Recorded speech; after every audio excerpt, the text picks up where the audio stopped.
Hello, hello, hello, hello mga kananay. Good morning sa inyong lahat, Visayas at Mindanao. Ari po ako ngayon nakaupo dito sa harap ng bahay. At ako po ay nainom na ako ng aking herbal. Ito na po ang aking herbal.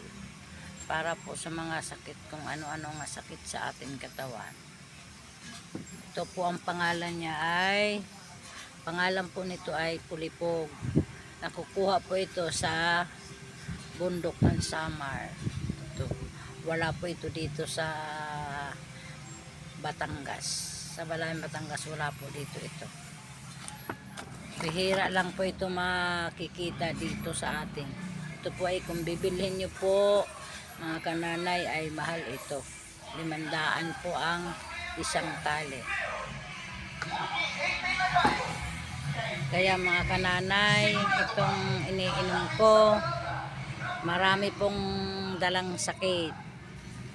UTI, bukol, at saka arthritis, kung ano-ano pa. Ito.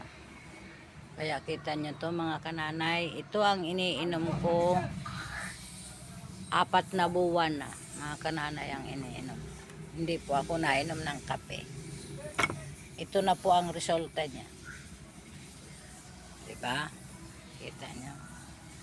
Kaya wag tayo sige mag-inom ng antibiotic dahil nakasama yan sa katawan. Salamat po. Follow and share.